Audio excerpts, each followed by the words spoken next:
I've been doing oil changes for about 25 years, and it seems like lately the oil keeps getting thinner. Looks like water when you pour it out of the jug, and that worries a lot of you guys because we've seen that in the comments, saying oil can't thicken up when it heats up because that's not possible. Generally, when things warm up, they get thinner.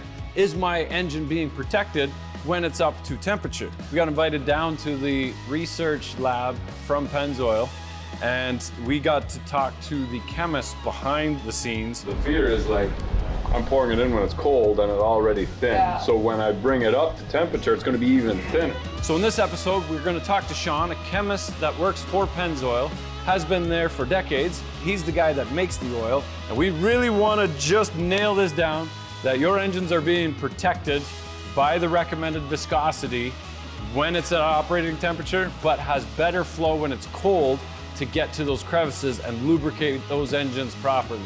We've never actually seen oil when it's up to operating temperature. We've all seen the flowing when it's cold. So we are going to do a little test at the end in our own little scientific lab here with our CSA approved testing equipment. Baxter, she's almost ready. Come on over here. Smells good, buddy. What? Here we go.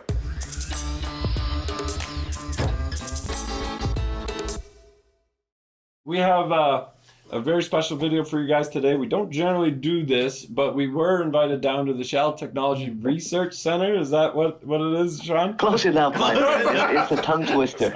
I'm horrible with names, but we're here with Sean Nguyen, yes, one of the chemists that was there. And we sat down and had an hour-long conversation with you, and we just wanted to get some of the things directly from you to disperse all of these myths. So thank you very much for taking the time. Hey, thanks, Rich, Aaron. Appreciate the time with you guys. My name is Sean Nguyen. I'm one of the chemists here at Shell Technology Center in Houston. Been with Shell for 27, going on to 28 years. Always spent most of my career in developing engine oils, in the last 12 years in developing engine oils. Previously to that was grease development, asphalt development. Now in the role of educating as a specialist in oil applications for engine oil. So enjoy the time spending time with you guys and your audience. Well, thank you very much. As somebody who's been doing oil changes for 20 years, originally you had that nice thick oil, right? You crack the jug, you got your funnel, you just pour it in, you see that kind of, not quite honey, but it's coming out nice and thick, and that gives me the encouragement that, you know, all that oil is going and coating all my surfaces, is not running off super quick, and that all my parts are being properly lubricated. But throughout the years, more so in the last decade or so, when I crack my bottle of Pennzoil, it seems like it's pretty thin. We've had a lot of comments saying, well, that's water, and I don't want to put water in my engine. So what is the theory behind that thinner oil, and are we still properly lubricated? Well, Rich, do you have 5 minutes or you have 5 hours? So I'm going to try to condense 20 minutes. There's a couple 20 minutes. Tricky to try to squeeze it in. So okay. I always kid with my students is I'm going to try to do Asian talk for you guys, okay? So I'll go 200 miles an hour. Couple factors. One, if we notice on the hardware side, the manufacturers has gone to smaller engines and tighter clearances. I think that's the major impetus for thinner oils is tighter clearances in the design of the engines. And with tighter clearances, you have to shift to lower viscosity just to be able to get the oils through the oil passages, through all the tight, the rings designs and all the cams and all that, right? So that's one, the mechanical component. Two is the drive for the lower viscosity. I think the major driver was that they did that to try to get better fuel economy. I'm doing a write-up right now with Bob's the oil guy and talking about why we're going thinner.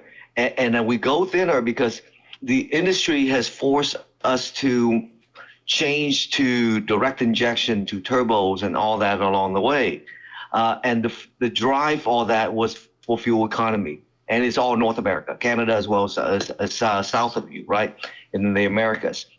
But that fuel economy has a fineness attached to it. And so the manufacturer has to drive that. You notice that the cars are getting lighter, engines are getting lighter, they're getting smaller.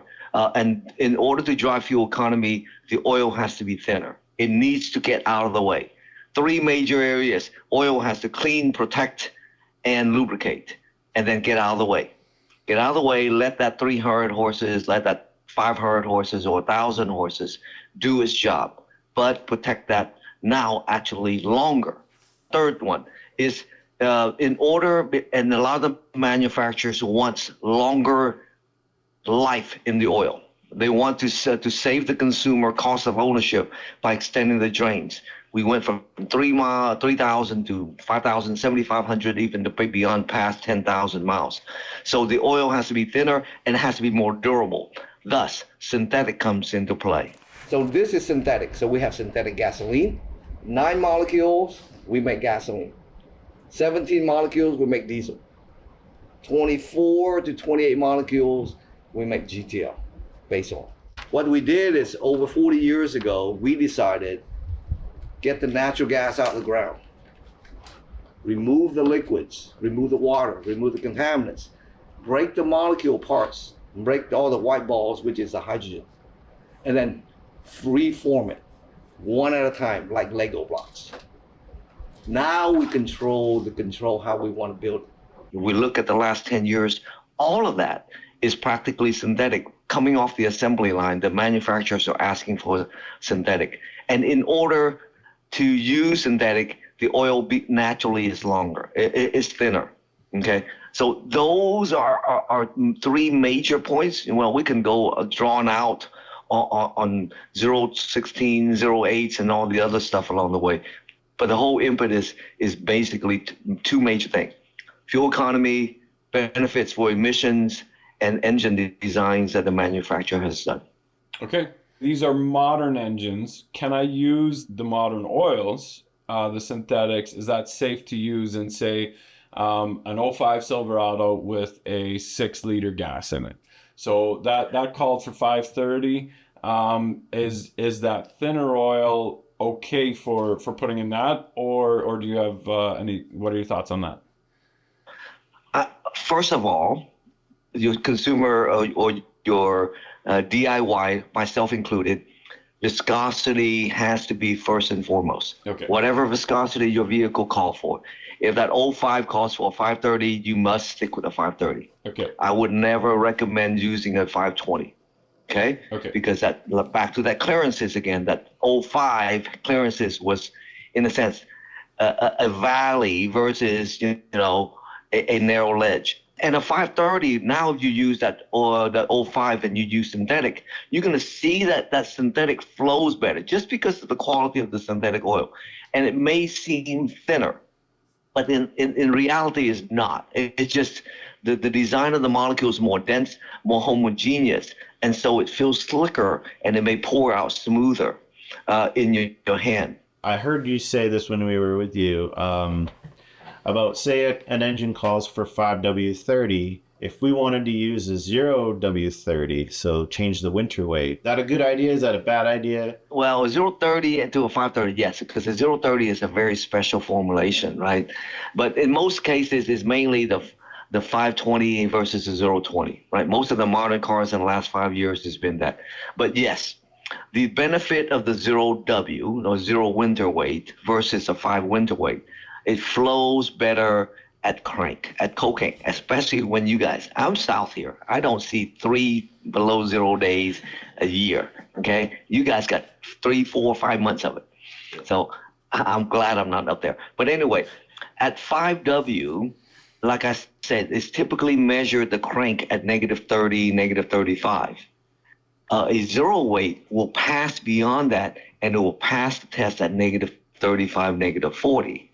So in a sense, it will flow faster, better to the last area of the engines, which is typically the heads, quicker, delivering the oil to that area, quietening that engine down, quietening that rough idle in the beginning in the morning. A lot faster. Not super, but it flows easily at -30, or it cranks really well at -30. And a viscosity modifier, we recognize that the oil is thick when it's cold and it's thin when it's hot. What viscosity modifier does, it adds thickener. It's basically a thickener. So when it's cold, it will shrink up as a tiny ball to allow the oil to stay the viscosity that's designed for. As the engine heats up, the oil will thicken up to that 30 weight to allow the engine to see a similar viscosity across when it's cold to when it's hot. And in a sense, the engine doesn't feel different. And that's the whole purpose of multi-weight viscosity. That's why multi-weight viscosity was developed, to do that. So in a sense, when it's cold, it actually looks like a 30 because the molecule is cold. But even though it may say 5, it's hard to explain that, right? Okay. And as the oil thickens up, it will thicken up to the level because the heat in the engine will actually soften any oil. And that thickener will then thicken up to the same viscosity that the engine would like it to flow. Okay. The improvement in the 0W, 020 or 030 is just a quicker delivery and hopefully a quicker, quieter engine in warm-up. The faster we can get up there, the faster we avoid dry starts, dry rubbing between the metal parts. We prevent future wear. All right, now I don't want to brag, but I'm kind of a scientist myself. So what we've got here is a kettle. We've got our Canadian-made Coleman camping stove with a bottle of propane. We've got a frying pan, a little bit of oil, and a street sign. And we're just gonna put this to the test to see, okay, does it actually flow the same when it warms up? So first things first, we're gonna put a little kinks in here so that the oil will run down. I'm gonna throw this on the brake. Now this sign is accurate because kids are playing.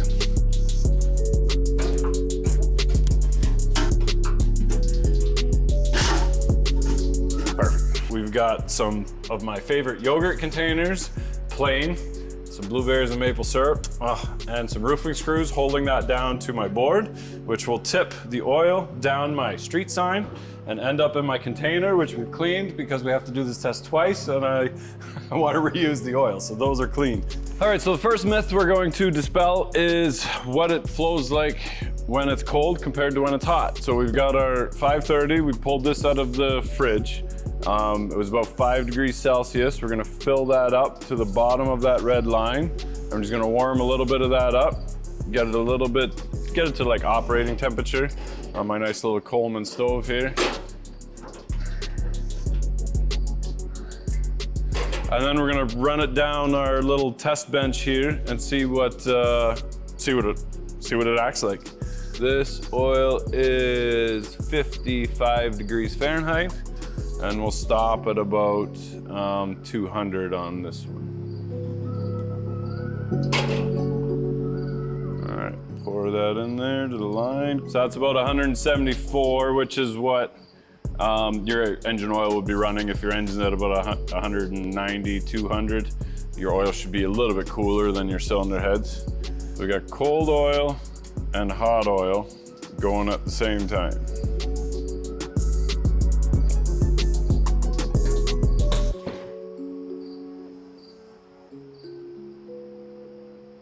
So a touch faster. We've had a lot of comments say oil cannot thicken up as it warms up. The best example is honey, right? It's thick when it's cold, and when you heat it up, it's thin. And that's a fact of nature, right? Yeah. Anything that heats up will flow or become softer and flow better. And that's true. If you have a straight weight oil, you have nothing in it, right? And we grew up with a straight 30, and we know what it looks like when it's cold. It's a block in the middle of Toronto in the middle of winter, right? Versus how well it flows when the engine's at 200 degrees. There's this thing called viscosity index, and that's the measure of how much your viscosity changes with temperature. Yep. And so when you use a higher quality base oil, the benefit of that is that it won't thin out as much at higher temperatures. Only some of us are brave enough to take that hot oil drain plug out and see that oil come out, and it does come out like water, right? You've got this viscosity of 0 or 5 when it's cold, but that doesn't drastically change when it gets up to temperature, and that's what your old oil did anyway. When it got up to that temperature, it comes down to this thin stuff. Yeah. So you want this thin oil to quickly go through that engine as fast as possible while it's cold, and all of that benefit is during the cold starts. So it's not necessary that when you start at this temperature, it's going to get proportionally thinner. Right. It won't necessarily do that, yeah. I think that's the key word. Yeah. So now the oil, in a sense, behave as if it was the same viscosity and cross the entire temperature range. And it will kind of expand and contract depending on how hot it gets, and then shrinks back when it's cold. And that's how we get multi-weight viscosity. This thickener, if it's of poor quality, will get chewed up, chopped up after 5,000 miles, after 10,000 miles, whatever it is, based on the quality. Then it doesn't have that thickening power. Then your flatten of the curve started to shift again. Then the oil would start thinning out when it gets hot. Okay. The industry has a standard that has a test which is called shear stability. Basically, it measures the oil after it goes through a machine that will try to chop up the oil, and it has to pass the viscosity. We call it viscosity retention. So once it goes through that churning, it has to retain its viscosity. That's the minimum requirement. We surpass that, of course, with our Pennzoil, some of the additive technology, especially with alpha viscosity modifier technology. We surpass the retention, the ability for the oil to hold its viscosity as it's being chewed up in the engine. Yes. All right, we're here at Pennzoil, and this is an exciting day. We've got a pilot touring done through the building already. We've had a lot of questions answered, and now we are here with Derek. Delrick. How are you? I'm doing great. And what do you do here? To me, so I'm actually a laboratory technician. I work in the aviation group. If you want a certain custom blend, right? Oh. You work with our scientists, and they will make you your own Really? personalized oil. Yeah. And you do that for individual... So what we did for individuals. Yes. Okay. That's Oh, wow. yes, Excellent. Yes, what we do. So what we're doing today is making our own blend for our Audi. We've got personalized bottles, and what we're making is a 1060 oil? Yes. Okay, and so what does this process look like? So basically, you have your base oils, your add pack, right? So your add pack consists of anything from a viscosity modifier, corrosion inhibitors, anti-foams, and things like that. They all go into making your perfect recipe. We like to call it. Right. So what is this base? Does that start with the natural gas, or? So these are all full synthetic base oils that we're working with right now. Okay. I might need Let's see. little drips on the outside. Yeah. I generally leave an oil stain wherever I go. We have a couple of. You're gonna be mixing with 90 G-force right now. Wow. That is crazy. So it doesn't spin or anything. It just. So when it's blended, it's creating a bond. Okay. So I had a customer. He had a 5.9 Cummins, and he ran strictly Rotella, but he always added Lucas from the start. Will that Lucas mix the way this does when you're making that oil? Does that, like, when you add something to it, can you get a chemical bond the way that this is doing it? So basically you're saying, will it be like homogeneous? Right? Yeah. So I mean, I wouldn't be able to say per se. It can possibly, theoretically, it can. I'll put it this way. If you were to take, you would be able to separate and see the Lucas inside the oil. Okay, all right. So if we were to take that oil, send it out to get analyzed, you'd be like, okay, this had added it to it, right? Okay. This already has some additional additives added to it. It's not part of our added packaging. Okay. Now we wait, and then you ship this to us because we can't take it on a plane?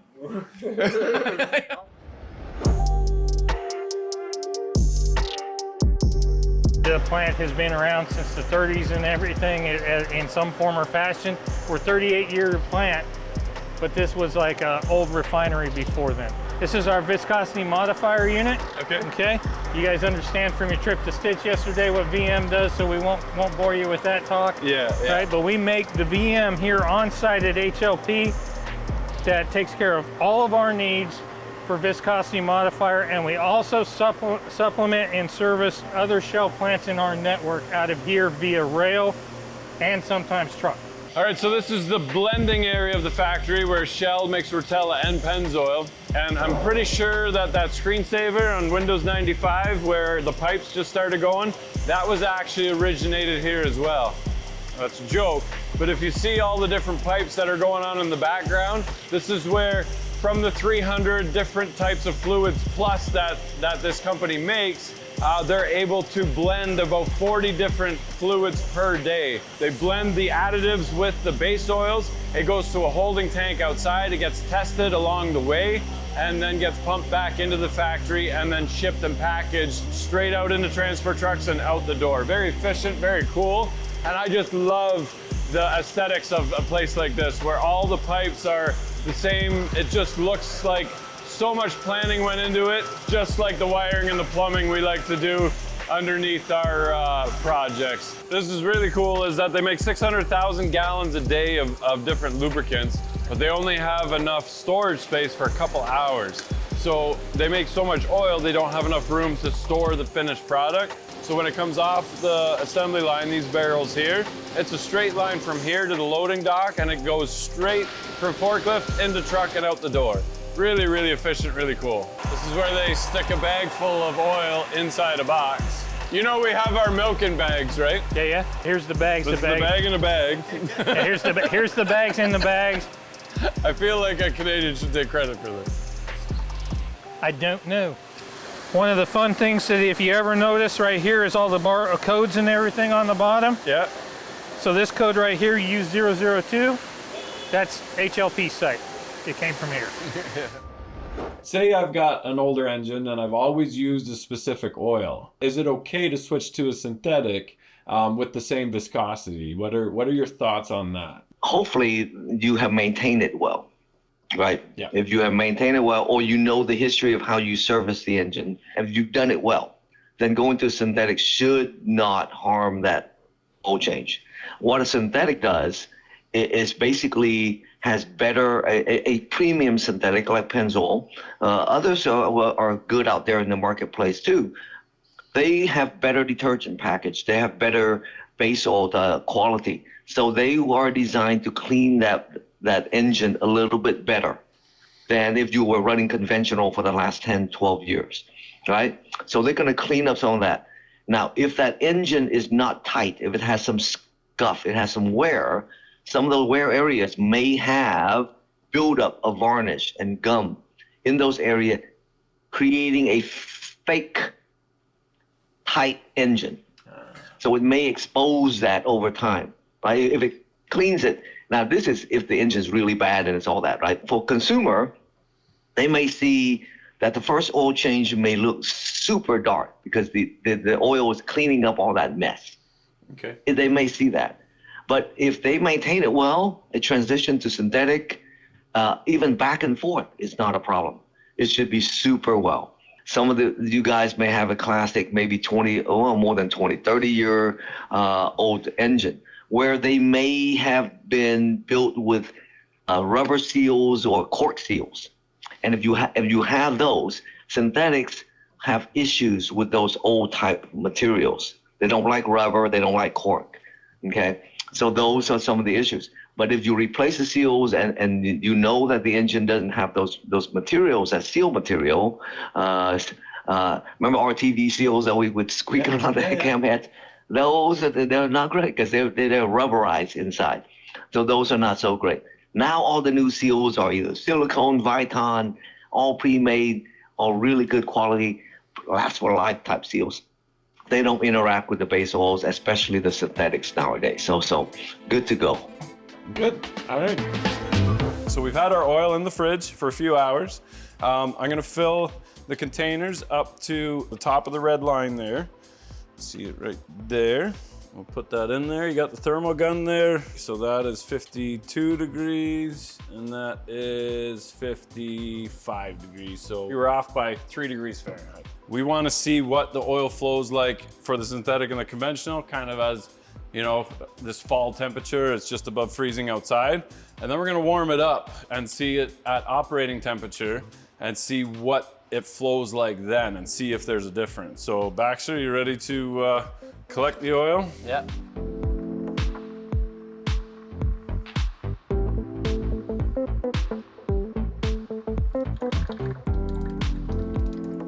Basically identical. Yeah. We're gonna put conventional in the kettle. We're gonna put synthetic in my frying pan. We'll fill them right back up again after we clean everything. and then get the chicken fingers, yeah. One of the guys we spoke to did work at like a call center for oil, and Thanksgiving he did get a call and say, what would happen if we cooked our turkey in engine oil? And he's like, oh, don't do that. There's so many synthetics in there. That'll clog your system like you won't believe. And they're like, oh, because we already did it. No way. Put that in there. Are you putting this in there, Rich? I don't think so. We got enough oil left over. Looks nice. And this is how the shop burnt down. Yeah. We're not boiling it. You need a lighter? Yeah. Go, salt one. So we're gonna go up to the line there. Okay, that's up to the line. 239 there, and we've got 233 there. So that's a little hotter than I hoped. We're gonna do it again here. Ready? Yep.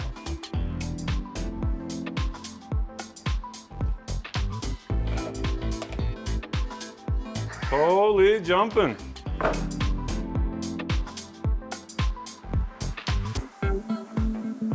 Like this is still running, this is all gone.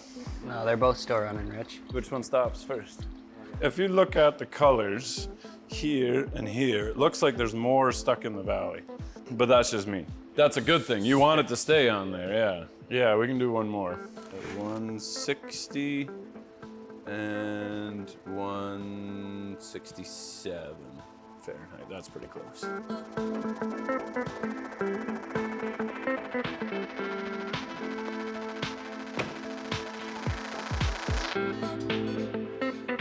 So I think that this line is thicker. I agree with that. Yeah.